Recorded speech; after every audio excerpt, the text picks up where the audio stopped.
Dear students, good morning.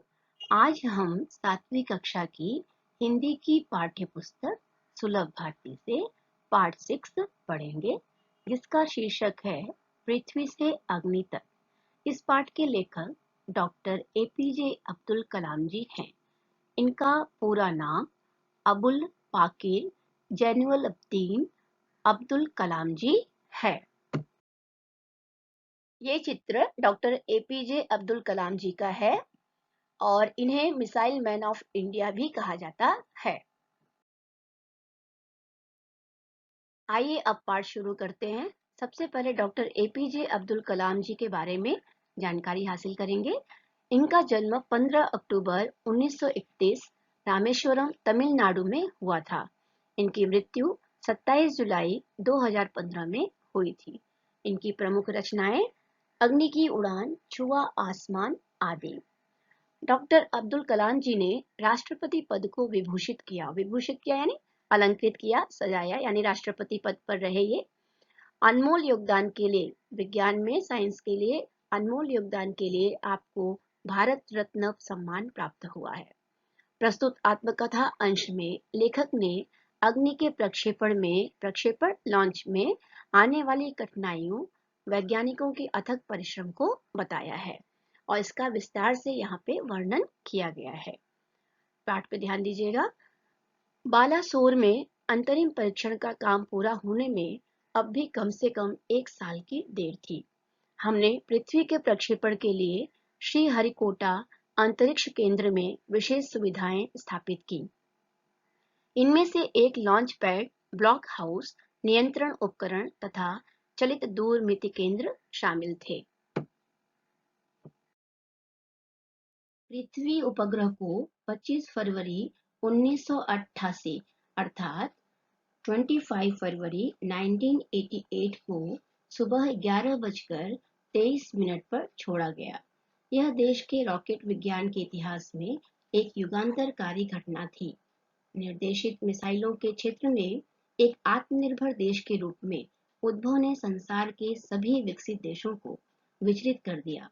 सामर्थ्यशील नागरिक अंतरिक्ष उद्योग और व्यवहार्य मिसाइल आधारित सुरक्षा प्रणालियों ने भारत को चुनिंदा राष्ट्रों के समूह में पहुंचा दिया था। लेकिन क्या एक पृथ्वी ही पर्याप्त होगा? क्या 4-5 मिसाइल प्रणालियों का स्वदेशी विकास हमें पर्याप्त रूप से ताकतवर बना पाएगा? उसी समय अग्नि को एक टेक्नोलॉजी प्रदर्शन परियोजना के रूप में विकसित किया जा रहा था, देश के भीतर उपलब्ध समस्त संसाधनों को दांव पर लगाकर। यही एक उत्तर था। अग्नि टीम में 500 से अधिक वैज्ञानिक थे और इन विशाल प्रक्षेपणों में अनेक संगठनों का नेटवर्क बनाया गया था। अग्नि का प्रक्षेपण 20 अप्रैल 1989 अर्थात 20 अप्रैल 1989 को निर्धारित किया गया। यह एक अभूतपूर्व अभ्यास होने जा रहा था। अंतरिक्ष प्रक्षेपण यान के विपरीत मिसाइल प्रक्षेपण में व्यापक स्तर पर सुरक्षा संबंधी खतरे शामिल होते हैं। प्रक्षेपण की पूर्व तैयारी की सारी गतिविधियां तय कार्यक्रम के अनुसार पूरी हो गई थीं। जिस समय हम T-14 सेकंड पर थे, अर्थात लॉन्च के पहले 14 सेकंड पर, कंप्यूटर ने संकेत दिया कि उपकरणों में से कोई एक ठीक से काम नहीं कर रहा है। इसे तुरंत सुधार लिया गया। इस बीच निचली रेंज केंद्र ने होल्ड के लिए कहा। होल्ड यानी रोक करके रखो। अगले कुछ सेकंडों में जगह जगह होल्ड की जरूरत पड़ गई। हमें प्रक्षेपण स्थगित करना पड़ा। स्थगित यानी रोकना पड़ा। मैं अपनी टीम के सदस्यों से मिलने गया जो सदमे और शोक की हालत में थे। मैंने SLV-3 के अपने अनुभव को उनके साथ बांटा। मेरा प्रक्षेपण यान तो गिरकर समुद्र में खो गया था, लेकिन उसकी वापसी सफलता के साथ हुई। आपकी मिसाइल अभी तक आपके सामने है। वास्तव में आपने कुछ भी ऐसा नहीं खोया है जिसे 1-2 हफ्तों के काम से सुधारा न जा सके। इस विवरण ने उन्हें जड़ता की हालत से झकझोरकर बाहर निकाल लिया, अर्थात जो निराश हो गए थे उनमें फिर से जोश भर दिया और सारी की सारी टीम उप प्रणालियों की जांच और उन्हें ठीक करने के काम में फिर से जुट गई। अगले 10 दिन तक दिन रात चले विस्तृत विश्लेषण के बाद हमारे वैज्ञानिकों ने मिसाइल को 1 मई 1989 अर्थात 1 मई 1989 को प्रक्षेपण के लिए तैयार कर लिया। लेकिन स्वचालित कंप्यूटर जांच अवधि के दौरान T-10 सेकंड पर एक होल्ड का संकेत दिखाई पड़ा। प्रक्षेपण फिर एक बार स्थगित करना पड़ा। रॉकेट विज्ञान के क्षेत्र में इस तरह की चीजें बहुत आम हैं और अक्सर अन्य देशों में भी होती रहती हैं। मैंने DRDL अर्थात defence research and development laboratory, RCI अर्थात रिसर्च सेंटर इमारत परिवार के 2000 से भी अधिक सदस्यों को संबोधित किया। बहुत मुश्किल से ही कभी किसी प्रयोगशाला या R&D संस्थान अर्थात रिसर्च एंड डेवलपमेंट, हिंदी होगा अनुसंधान और विकास केंद्र, को देश में पहली बार अग्नि जैसी प्रणाली विकसित करने का अवसर मिलता है।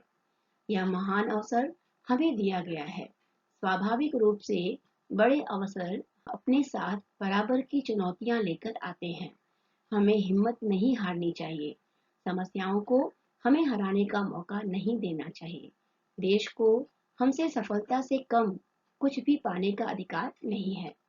आइए सफलता को लक्ष्य बनाएं। अपना संबोधन लगभग खत्म कर चुका था कि मैंने लोगों को कहते हुए पाया, मैं आपसे वादा करता हूँ, महीने के खत्म होने के पहले ही अग्नि का कामयाबी से प्रक्षेपण करने के बाद हम यहाँ वापस मिलेंगे। यह किसी आश्चर्य से कम नहीं था कि कैसे सैकड़ों कर्मचारियों ने लगातार काम करके प्रणाली की तैयारी का काम स्वीकार्यता परीक्षणों सहित केवल 10 दिन में पूरा कर डाला। लेकिन अब बाधाएं पैदा करने की बारी विपरीत मौसम की थी। यानी जो खराब मौसम था वो उसमें रुकावट बन रहा था। एक चक्रवात का खतरा मंडरा रहा था। चक्रवात, बवंडर या साइक्लोन। सभी कार्य केंद्र उपग्रह संचार के जरिए आपस में जुड़े हुए थे। मौसम संबंधी आंकड़े रुक रुक कर आने लगे और 10 मिनट के अंतराल में उनकी बाढ़ सी आ गई। अंततः प्रक्षेपण 22 मई 1989 अर्थात 22 मई 1989 के रोज निर्धारित किया गया। यह पूर्णिमा की रात थी। ज्वार के कारण लहरें किनारों से टकराकर और अधिक शोर मचा रही थीं। ज्वार अर्थात हाई टाइड। क्या हम अग्नि के प्रक्षेपण में कल सफल होंगे? यह सवाल हमारे दिमागों में सबसे ऊपर था। लेकिन हम में से कोई भी उस सुंदर रात के जादू को खंडित करना नहीं चाहता था। खंडित करना, तोड़ना। एक लंबी खामोशी तोड़ते हुए आखिरकार रक्षा मंत्री महोदय ने मुझसे पूछा, कलाम, कल तुम अग्नि की कामयाबी का जश्न मनाने के लिए मुझसे क्या उपहार चाहोगे? यह एक मामूली सा सवाल था, लेकिन मैं तत्काल इसका कोई भी जवाब नहीं सोच पाया। मैं क्या चाहता था? क्या था जो मेरे पास नहीं था? कौन सी चीज मुझे और खुशी दे सकती थी? और तब मुझे जवाब मिल गया। हमें RCI में लगाने के लिए 1 लाख पौधों की जरूरत है। मैंने कहा। अगले दिन सुबह 7:10 पर अग्नि मिसाइल प्रज्वलित हो उठी। यह एक परिपूर्ण प्रक्षेपण था। सभी उड़ान मानक पूरे हुए, अर्थात अग्नि का लॉन्च हो गया। यह एक दुःस्वप्न भरी नींद के बाद एक खूबसूरत सुबह में जागने जैसा था। दुःस्वप्न, बुरा सपना। हम अनेक कार्य केंद्रों पर 5 साल की कड़ी मेहनत के बाद लॉन्च पैड पर आए थे। पिछले 5 हफ्तों में गड़बड़ियों की एक श्रृंखला की अग्नि परीक्षा से गुजरते रहे थे, लेकिन अंततः हमने यह करके दिखा दिया। यह मेरे जीवन के महानतम क्षणों में से एक था। सिर्फ 600 सेकेंड की भव्य उड़ान ने हमारी सारी थकान को एक पल में धो डाला। सालों की मेहनत का यह शानदार नतीजा मिला। अंत में मैं कलाम जी द्वारा लिखी हुई 2 लाइनें आपको सुनाना चाहती हूँ। ध्यान से सुनिएगा। यदि आप सूरज की तरह चमकना चाहते हैं, यदि आप सूरज की तरह चमकना चाहते हैं, तो पहले सूरज की तरह जलना सीखें।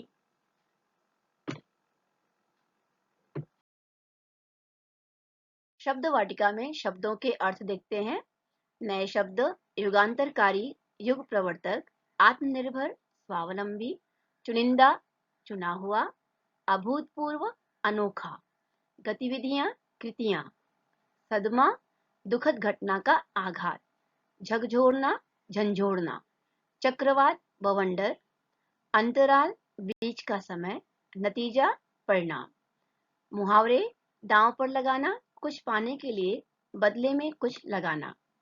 मेरी कलम से में आपको कहानी दी गई हुई है, मुद्दे दिए गए हैं, उस पर आपको कहानी लिखनी है और क्वेश्चन नंबर 1 में सही विकल्प चुनकर वाक्य फिर से लिखो और 3-4 वाक्यों में उत्तर लिखना है।